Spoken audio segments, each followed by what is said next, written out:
O Senhor esteja convosco. Proclamação do Evangelho de Jesus Cristo segundo Lucas. Naquele tempo Jesus contou uma parábola aos discípulos. Pode um cego guiar outro cego? Não cairão os dois no buraco? Um discípulo não é maior do que o mestre. Todo discípulo bem formado será como o mestre. Por que vês tu o cisco no olho do teu irmão e não percebes a trave que há no teu próprio olho? Como podes dizer ao teu irmão: irmão, deixa-me tirar o cisco do teu olho, quando tu não vês a trave no teu próprio olho? Hipócrita, tira primeiro a trave do teu olho, e então poderás enxergar bem para tirar o cisco no olho do teu irmão. Palavra da salvação. Ave Maria, cheia de graça, o Senhor é convosco. Bendita sois vós entre as mulheres, bendito é o fruto do vosso ventre, Jesus. Santa Maria, Mãe de Deus, rogai por nós, pecadores, agora e na hora de nossa morte. Amém. Vinde, Espírito Santo, vinde por meio da poderosa intercessão do Imaculado Coração de Maria, vossa amadíssima esposa. Podemos sentar um pouquinho. Jesus, manso e humilde de coração.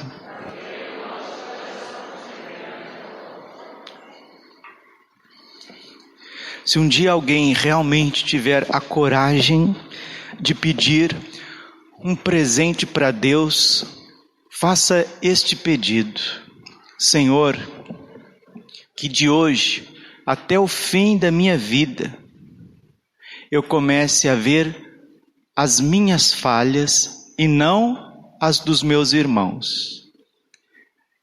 Esse é o maior presente que Deus pode dar a uma pessoa. O dom da humildade de ver-se, não ver os outros. Porque o Evangelho é muito claro. Quando nós abrimos os nossos olhos, a gente vê o defeito de todo mundo, menos o nosso. Isso é horrível. Jesus diz que os defeitos das pessoas são ciscos perto da trave, do travessão, da estaca que está atravessada nos nossos olhos. E ninguém precisa fazer esforço nenhum para ser assim, para ver defeitos dos outros com uma lente de aumento, com um telescópio Hubble. E na hora de ver os próprios defeitos, é um míope, é um ceguinho à beira do caminho, como o cego de Jericó. Certa vez Jesus aproximou-se de Jericó. Lucas capítulo 18, versículo 35. Tinha um cego à beira do caminho, pedindo esmolas. Jericó é a cidade mais velha do mundo e ela é construída num buraco. E este cego estava à beira do caminho pedindo esmolas. Jericó, este mundo velho, decrépito, que não sai nada de novo, num buraco, numa fossa de uma condição lapsária, de uma queda pecaminosa, de uma luta horrível, revoltada contra Deus. À beira do caminho é a nossa vida sem sentido, pedindo esmola. As esmolas são as migalhas de amor que a gente fica mendigando das criaturas. Ele era cego de Jericó. Cego de Jericó é você. Você é cego. Nós somos cegos na Jericó deste mundo, este mundo velho, neste buraco lapsário do pecado. Estamos à beira do caminho, não conseguimos ir para frente, cheio de problemas, mendigando dia e noite amor das criaturas e realizações materiais. Esta é a situação de todos nós neste mundo sem a luz de Cristo. Mas este cego que não via, ouvia, e ouvindo Jesus passar as multidões, versículo 38, Lucas 18, 38, começou a gritar: Jesus, filho de Davi, tende piedade de mim. E gritava mais forte e exclamava: Jesus, filho de Davi, tende piedade de mim. Versículo 40, 18:40 de Lucas. Nosso Senhor se aproximou dele e disse: o que tu queres que eu te faça? E ele respondeu sem hesitar: Senhor, que eu veja. Vamos repetir? Senhor, que eu veja. Mais uma vez. Peça esse presente para Deus hoje, mais uma vez.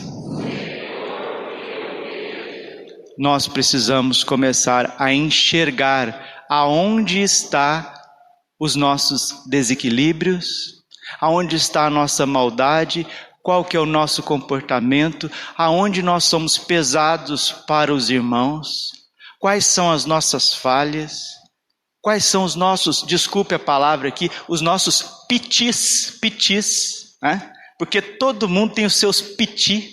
Tem hora que a gente começa a dar piti, meu Deus do céu.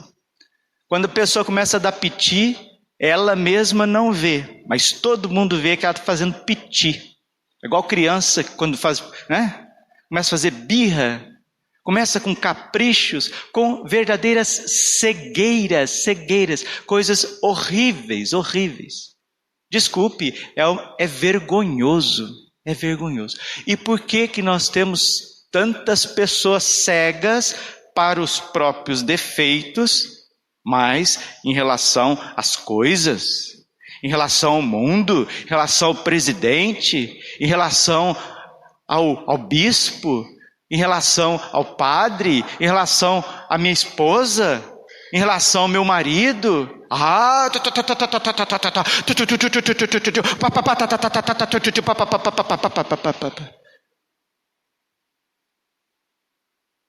O maior presente que a gente pode ganhar de Deus, do Espírito Santo, é começar a enxergar as nossas próprias faltas.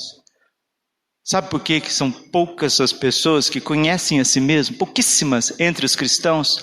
Porque dói, machuca você ver o escândalo, você ver o monstro, você ver aquele ser horrível que nós nos tornamos depois do pecado. Se você visse um filme da tua vida, das tuas atitudes, você e eu, nós dois, nós falávamos: Deus me livre e me guarde com esse homem. Deus me livre e me guarde desta mulher. Eu não gostaria de ser assim. Se você vê, se você vê o DVD, o Blu-ray das tuas atitudes, você quebraria ele, jogava no lixo e começaria a chorar dia e noite para saber o tamanho do piti, o tamanho das injustiças, o tamanho das cegueiras que nós temos dia e noite sem cessar. Meus irmãos queridos, até comungando todos os dias, até celebrando a missa todos os dias, até pregando o Santo Evangelho todos os dias. Por isso Jesus, Ele está dando um start, está dando um choque. Ele está dando em cada um de nós uma chance para a gente acordar antes que venha o juízo, antes que venha o julgamento. Ele está dizendo para você e para mim. Evangelho de hoje, Lucas 6,42. Como podes dizer a teu irmão: irmão, deixe-me tirar o cisco do teu olho, quando tu não vês a trave no teu próprio olho? Hipócrita, tira primeiro a trave do teu olho, então poderás enxergar bem para tirar o cisco no olho do teu irmão. Tirar esta trave, isso chama-se conversão. Na primeira leitura que nós ouvimos hoje, Coríntios capítulo 9, São Paulo fala da sua missão de evangelizar, que ele não evangeliza por iniciativa própria, mas foi uma missão que lhe foi imposto. E esta missão veio da providência divina, veio do dom de Deus, porque São Paulo, Saulo de Tarso, era um desses que via o cisco no olho dos cristãos e não via a trave atravessada no seu, porque ele perseguia a igreja de Deus dia e noite, ele julgava estar prestando culto a Deus. Saulo de Tarso, São Paulo, achava que ele precisava limpar todas as traves, todas as estacas que estavam atrapalhando o judaísmo com aquela seita dos nazarenos. Aqui está em São Paulo, apóstolo, o exemplo mais claro do cisco e da trave. Se com Saulo de Tarso acontecia isso, você acha que não acontece comigo e com você? Mas o Senhor o surpreendeu no caminho para Damasco. Atos capítulo 9, versículo 5. Caminhando, aspirando a perseguição contra os irmãos, porque é isso que Jesus está dizendo. E quando nós estamos julgando, quando nós estamos rotulando, quando nós estamos medindo, quando nós estamos criticando, quando nós não estamos compreendendo, quando nós não estamos avançando, nós estamos paralisados em nós mesmos. É o que nós refletimos ontem. A mulher de Ló, cega, que vira uma estátua de sal. São Paulo era cego e procurando cada vez mais achar o defeito dos outros, se tornava um assassino, se tornava um rebelde, um blasfemo diante de Deus. Atos 9, 5. Por isso que no caminho para Damasco, o Senhor Jesus, a luz divina, o Pai, o Filho e o Espírito Santo, a divindade, o Senhor ressuscitado com o poder do seu Espírito, o derruba das suas próprias meticulosidades, derruba ele dos seus próprios conceitos. Se ele estava de cavalo ou de camelo, ninguém sabe, mas que aquele homem, diz a palavra, caiu por terra, ele caiu. E ao cair por terra, ele começa a ver a trave da vida dele.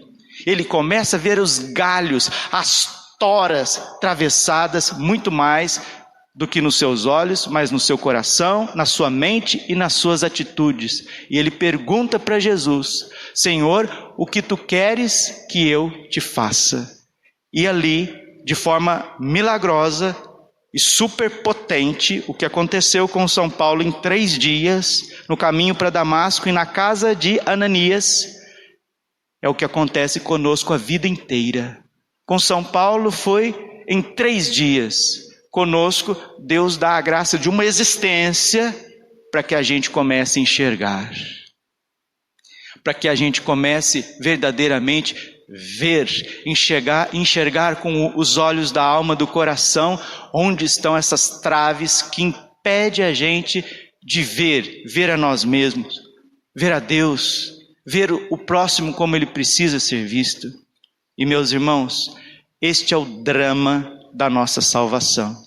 São João Maria Vianney, o cura d'Ars, que desde pequenininho, desde os 5 anos de idade, rezava na igreja, no celeiro de casa, diante da imagem da Imaculada, o terço de joelhos, o patrono dos padres, São João Maria Vianney, o modelo de sacerdote. Um dia ele chegou para Jesus no sacrário e fez essa pergunta: Senhor, o que tu queres que eu te faça? E também ele disse aquilo que o cego de Jericó, em Lucas 18, 41, pediu para Jesus: Jesus, que eu veja. São João Maria Vianney fez essa pergunta diante do sacrário: Senhor, que eu veja. Ele pediu para Jesus mostrar para ele aonde estavam as suas misérias, qual que era o comportamento dele, qual que eram as intenções dele, o que movia ele dia e noite. Meus irmãos queridos, São João Maria Vianney não suportou.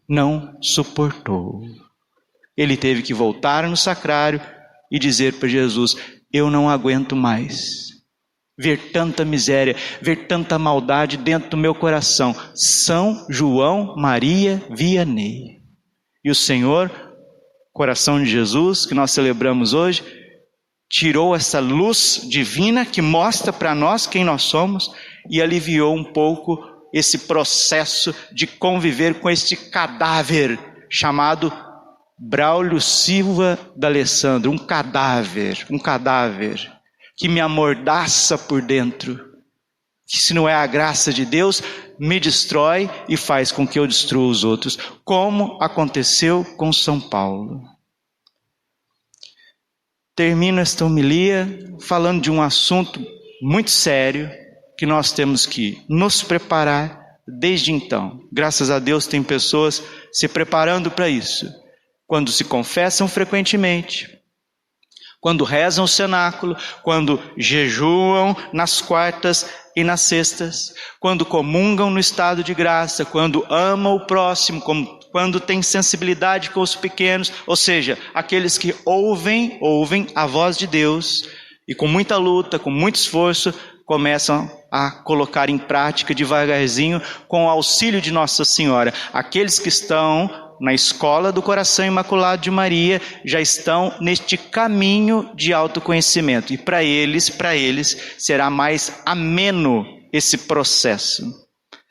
João 16:7. Jesus diz assim para os apóstolos na última noite, na noite que ele foi entregue, na Santa Ceia: digo-vos a verdade, convém a vós que eu vá, porque se eu não for, o Paráclito não vem. Paráclito é o Espírito Santo.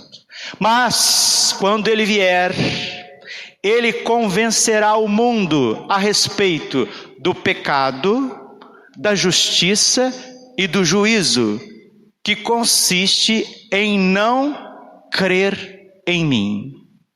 Quando ele vier, o Espírito Santo Paráclito convencerá o mundo. Não é a Capela São João Bosco, não é a Paróquia Santo Antônio, não é a Arquidiocese de Cuiabá, não é a Igreja do Brasil.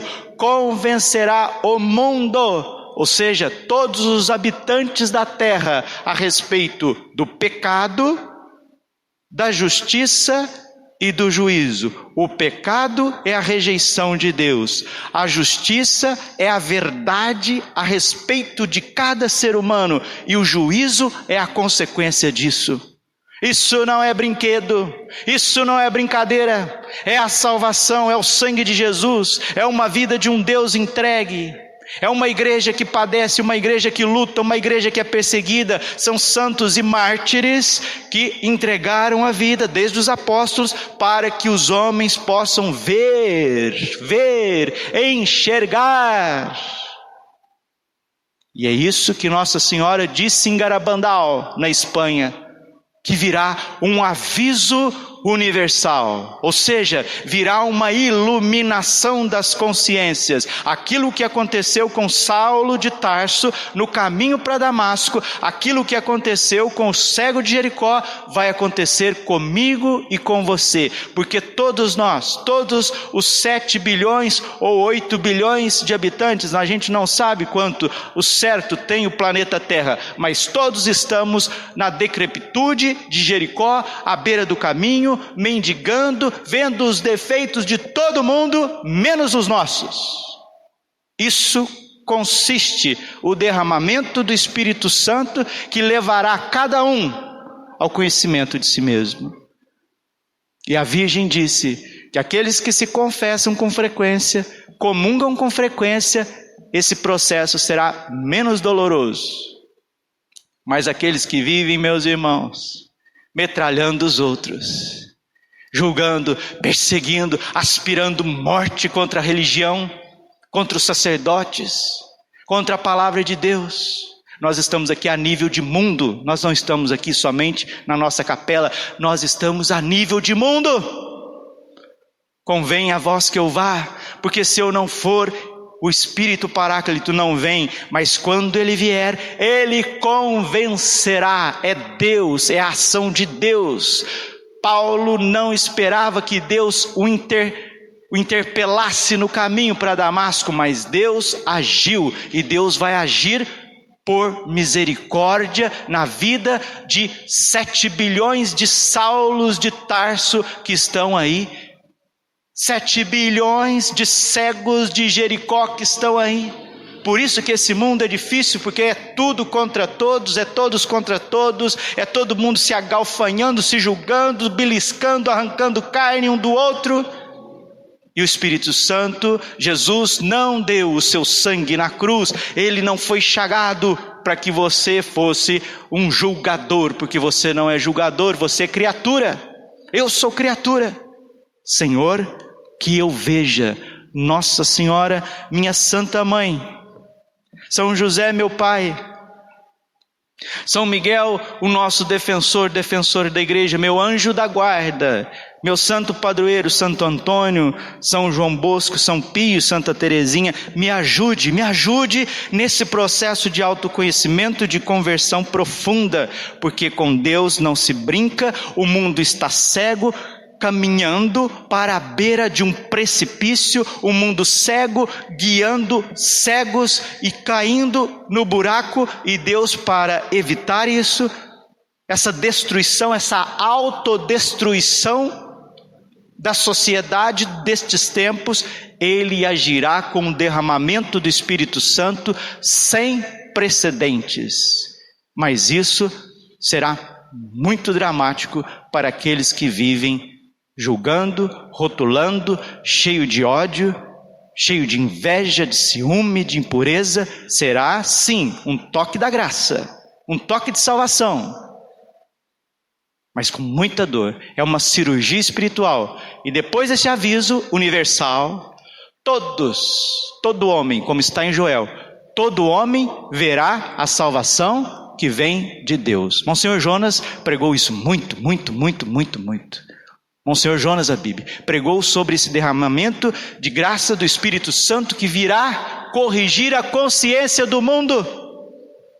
Nos preparemos para ele, porque ele já está às portas. Peçamos a Deus este presente, que eu cesse de ver as traves, os ciscos nos olhos dos meus irmãos, as traves nos olhos dos meus irmãos. As traves estão nos meus olhos. Senhor, que eu veja, Senhor, que eu veja, Senhor, que eu veja, que o mundo veja, Senhor, o buraco, a decrepitude, a miséria que caiu, e volte-se a Ti confiantemente, ao coração eucarístico de Jesus, que nos salvará. Glória ao Pai, ao Filho e ao Espírito Santo, como era no princípio, agora e sempre. Amém. Coração imaculado de Maria, confiança, saúde, vitória.